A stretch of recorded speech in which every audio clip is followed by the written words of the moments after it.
Hey all, welcome to the beginning of the end. That's right, it's your last unit, your last round of video notes, all before the wonderful reality of attempting to cram 770 plus vocabulary terms, over 100 theorists, over 100 theories, all into your brains in the month of April. Can you dig it? Let's get into an introduction to social psychology via the emphasis of social thinking.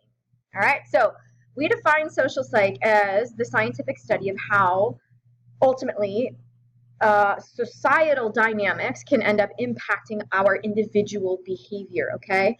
Not only in the sense of, just culture, but also things like group dynamics.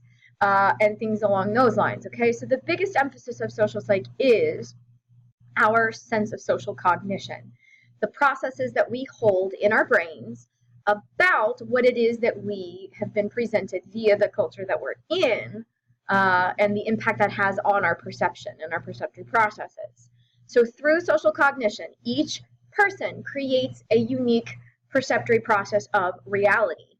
And so, it kind of lends itself towards this significance. I'll move this out of the way real fast so you can read this a little better, of a little bit of what we tackle kind of back in Unit 4 with perception, of what's more important, a person's perception of reality or reality itself. Because to a great degree, many of us go through the exact same experience, but the reality is we come out with varying differences in terms of how we understand what happened, how we organize the information of what occurred, and the life lessons that we take away from those things too. Because many of us can go through an experience and not have a truly accurate assessment of what occurred. And so an awful lot of that can kind of couple in with social psych and how it attempts to explain behavioral processes. At the heart of social psych is this issue of what we call attribution, okay? The process that we hold of explaining the cause for behavior. This includes our own, okay? Ultimately, within attribution, we're going to do one of two things. We will either credit the external situation as the cause of action, okay? So the situation itself, any kind of scenario that you find yourself in. I'll get to some better examples of it in a bit when I start doing differentiations of some scenarios of attribution theory. The other thing that we'll credit is our own internal disposition, specifically things like our personality, okay? So, you've heard me give you this example before in class when when we're talking about dynamics of driving, right? You're driving on a highway, car comes in, suddenly cuts you off, you have to slam on your brakes. Ultimately, for many of us, the response we're going to have to that situation is we're going to probably send out a couple of inappropriate responses and verbal expressions towards that individual that cut us off, and we're going to make certain assumptions about who they are as people, okay? Here's the thing, though. Could it have been a situational circumstance of attribution where it was an unanticipated emergency? Maybe they're driving like a crazy person because they are trying to get to the hospital for a loved one. That was a very prominent scenario for myself and my husband when my daughter Eliza was born. The reality is my husband drove kind of like a crazy man to get me to the hospital because I was in some pretty severe pain. My contractions were coming very quickly. And so he was kind of weaving in and out. And I'm sure people were sitting there making certain judgments about who he was as a person.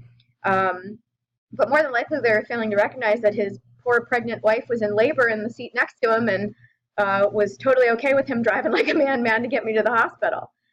On the other hand, could it be a circumstance of dispositional components? As you heard me say, I guarantee those other drivers probably thought my husband was being inconsiderate and rude and was just driving like a madman, okay? That was part of who he was as a person. So ultimately, in each of these scenarios here, you have a term that would kind of correspond to them within attribution theory. One way, ultimately, when we attempt to explain the external situation, that has a term that corresponds to it, and then a person's internal disposition will have a term that connects with it as well. And that lends us toward fundamental attribution error. This is the tendency that we have to explain causes of behavior of others, okay?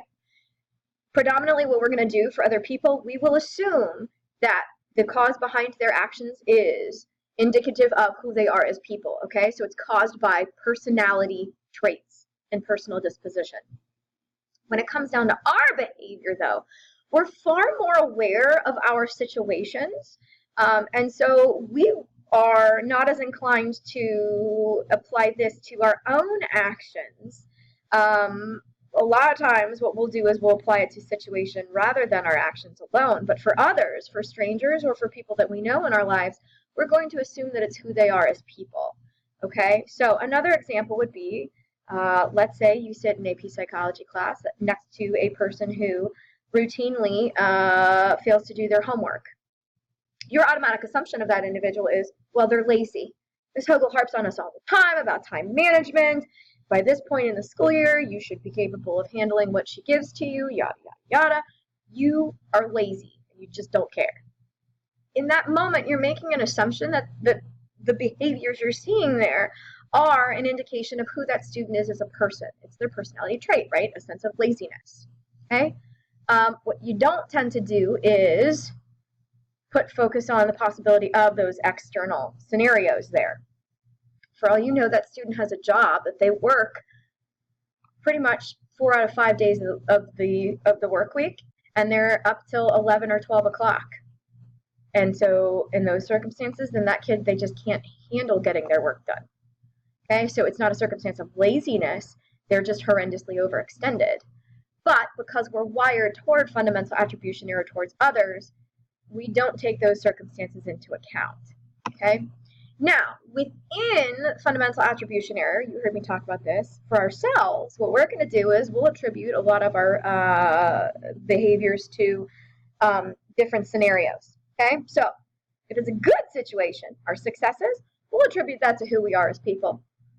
Problem is, when it's our failures, or things that we know we should do but we don't do, or it's inadequacies or something along those lines, then we're going to explain it away to the situation. So, if you get an A on a test, for example, it's because of how smart you are, how hardworking you are, how much you studied.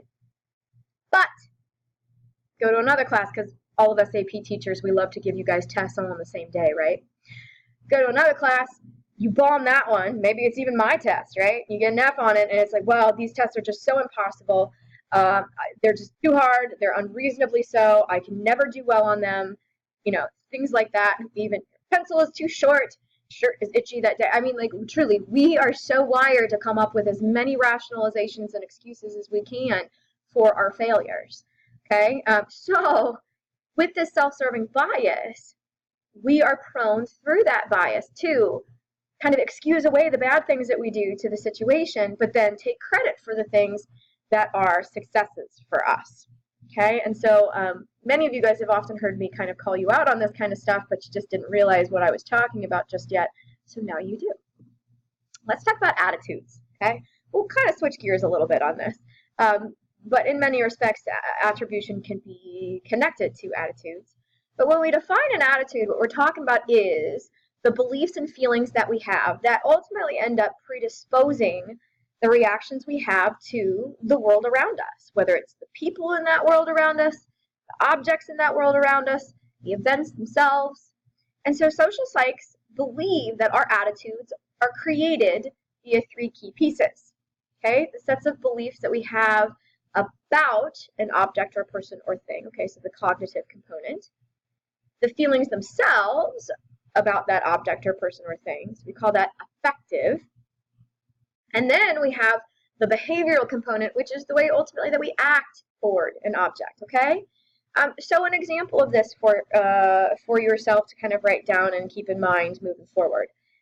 If someone is nice, we feel kindness toward them, so we act in a friendly manner, all right?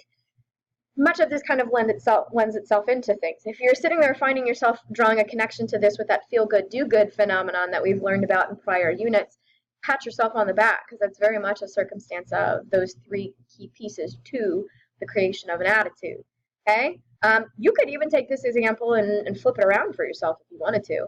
If somebody is rude and mean to you, then you feel attitude back towards them, or you certainly don't feel like a desire to be kind in any way, so you're surly and rude right back. So all of that kind of couples together with one another to create your attitudes. Social psychs truly do believe that attitudes influence actions. Okay, that kind of makes sense. How you feel about school, for example, your attitude towards schoolwork will impact how you perform in classes, for example. There are two specific ways with which attitudes can impact your actions from a vocabulary standpoint within this unit, and that's central root versus peripheral root of persuasion. So central root is what we call direct persuasion, okay? This is when your attitudes ultimately might end up being changed because the people that are kind of involved in the situation focus on scientific evidence or arguments to be able to formulate how they feel about something, okay? So what would an example of central root of persuasion be? Think about all of the different kinds of commercials out there who talk about, for example, 4 out of 5 dentists recommend Colgate. What are they trying to do in that circumstance? They're trying to give you evidentiary proof, okay, scientific research there, that 80% of dentists out there are going to use their product. So if a whole bunch of dentists use my product, maybe I should go buy that myself and use it, okay? Now, peripheral, on the other hand, is what we would call an indirect route of persuasion, because what they're trying to do is get you to make your choices or, formulate your attitudes based off of snap judgments from an incidental cue. An incidental cue is going to be something like attractiveness of the speaker, okay? How pretty looking they are, okay, or anything like that. I mean, notice beauty products, okay? They don't put someone in front of you that looks unattractive. They're going to find somebody who is pleasing to the eye. That's why a lot of companies spend bajillions of dollars trying to go find themselves some celebrities, because they know if you love that celebrity, you're probably going to buy their stuff. So it doesn't matter whether it's a good product. It doesn't matter if it actually works.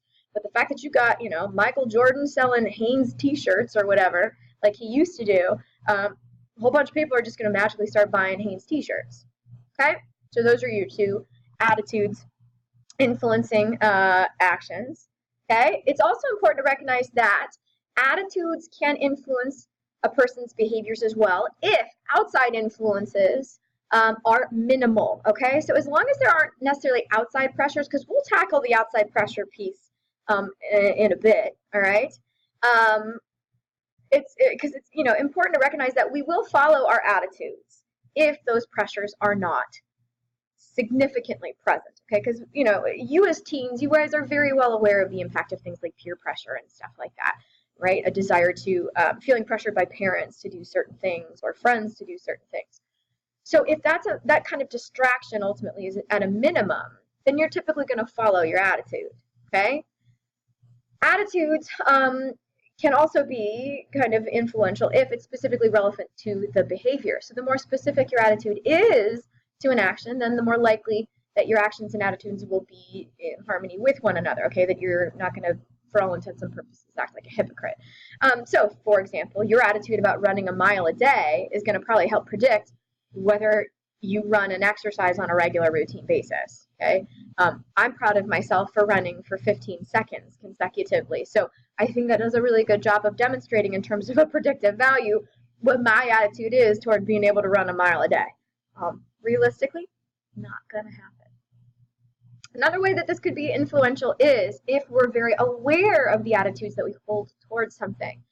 When we know what we believe and we're conscious of that, we are more true to ourselves. Okay, so if you, for example, know that cheating is wrong and you are staunchly against that in any way, shape, or form, that's going to pretty heavily lend itself toward being able to predict that you'll stay true to that belief if given an opportunity to try to cheat on a test or a project or whatever.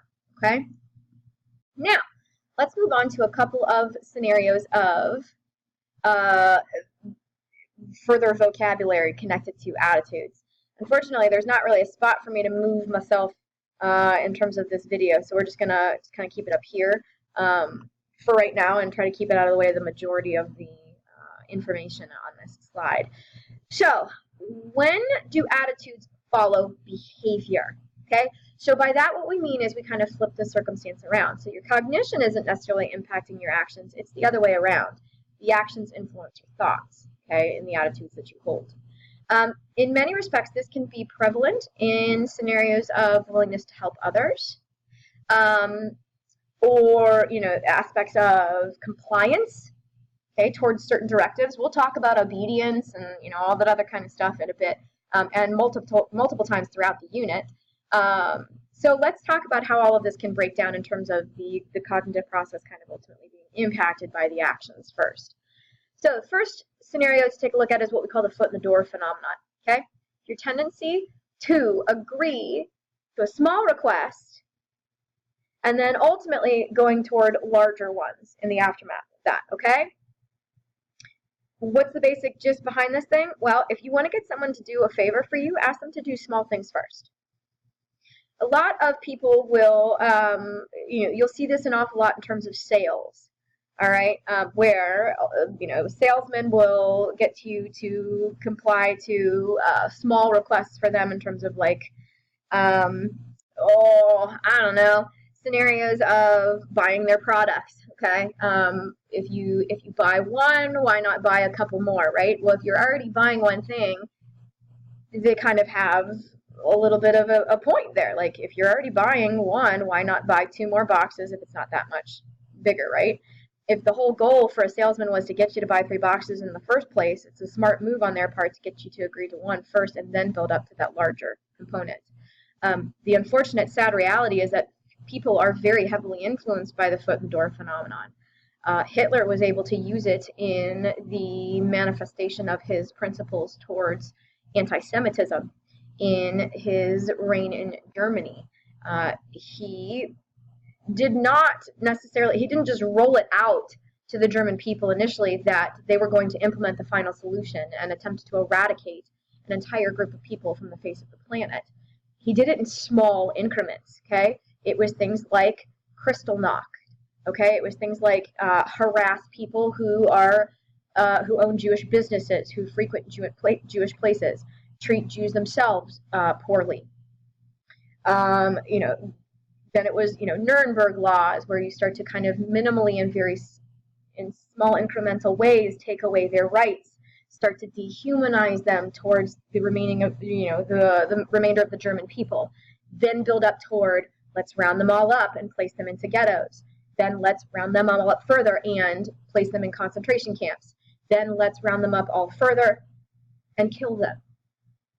And so ultimately that was very much a reason behind why it was possible for Hitler to be able to implement his final solution.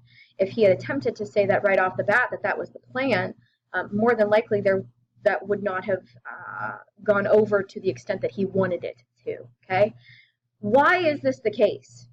Ultimately, the reason is people find it hard to say no once they've already agreed to a few smaller steps, which is ultimately going to lend itself quite significantly to the circumstances of Stanley Milgram's obedience study, which we'll talk about a little bit later. When people agree to doing smaller components and you start building it up and building it up and building it up and building it up, it's harder for them to rationalize or justify backing out, so to speak, or not helping a person. And that's an important piece to recognize. Now, the opposite to foot in the door is what we call door in the face. This is also a way that you can get people to do something that you want, but it's taking a different track for things. This is when you ask for a big favor first, one that you know is probably going to end up being denied. Then, once you get turned down for it, ask them for something less significant, okay? Something that you probably already wanted in the first place. Because if you act like you're presenting it as if you're being reasonable, like, okay, you won't do this for me, that's fine, maybe you would do something a little bit smaller, well then, people are way more likely to be willing to grant that request to you. So, for example, let's say you want to be able to go out with your friends this weekend, and you are reliant on your parents to help you financially, so because you have a running thing going with your rents, that as long as you keep your grades up during the school year, you don't have to have an after-school job.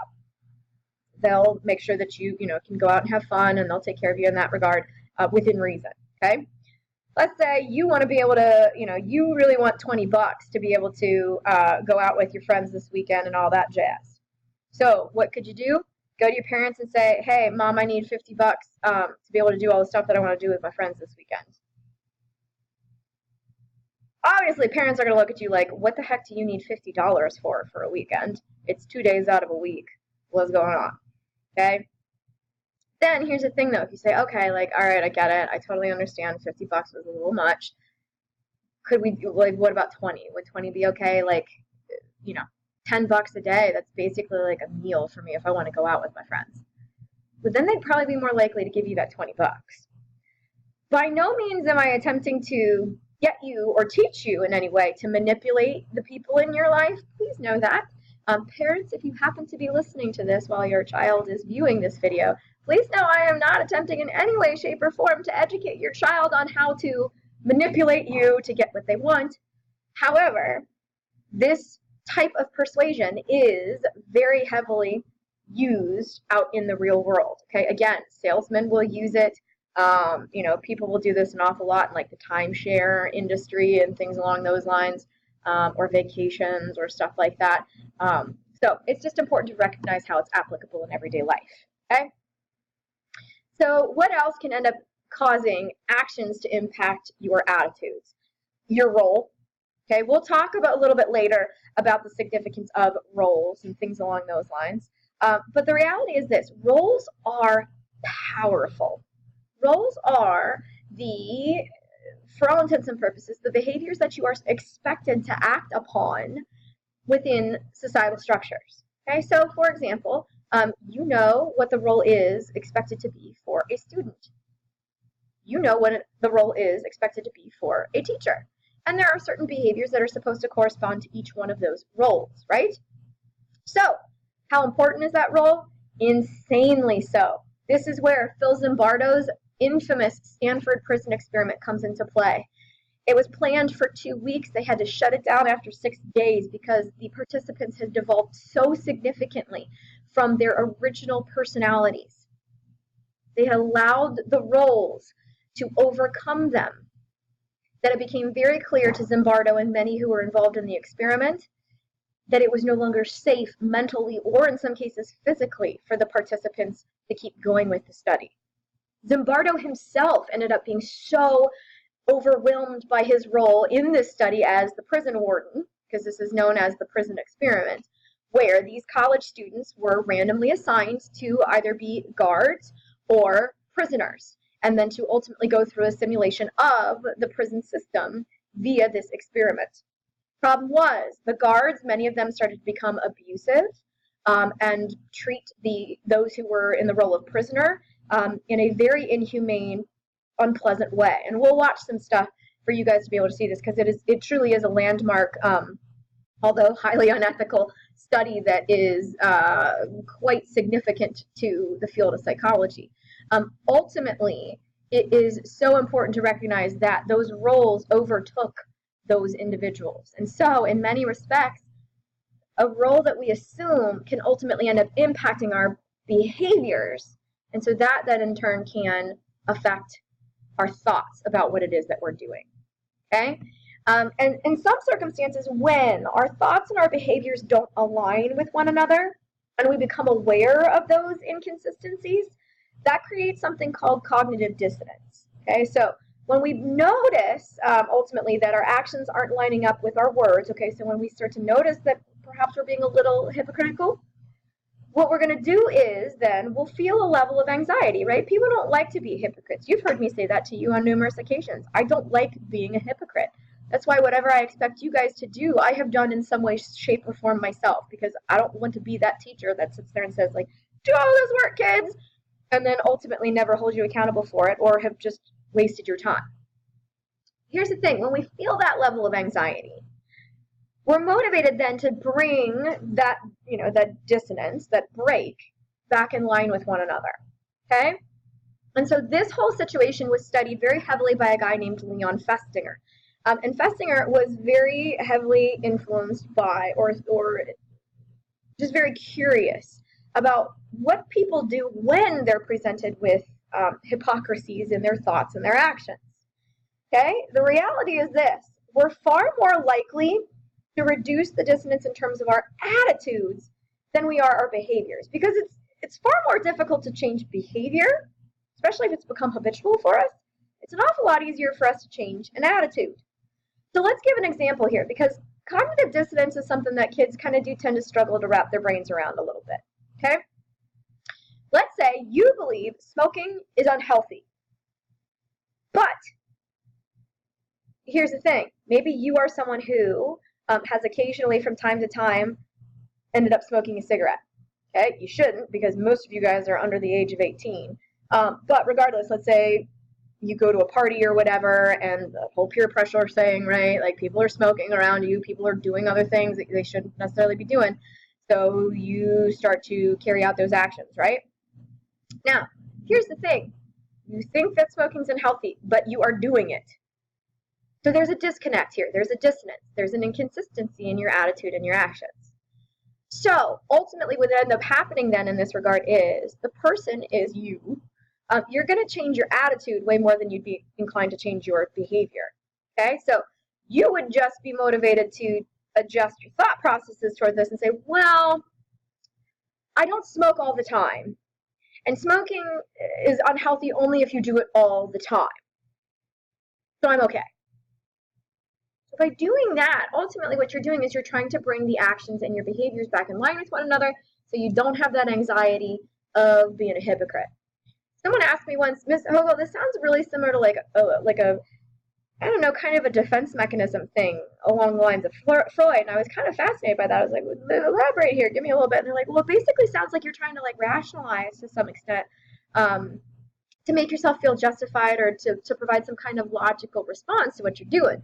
And I was just like, oh, that's pretty awesome deductive reasoning there.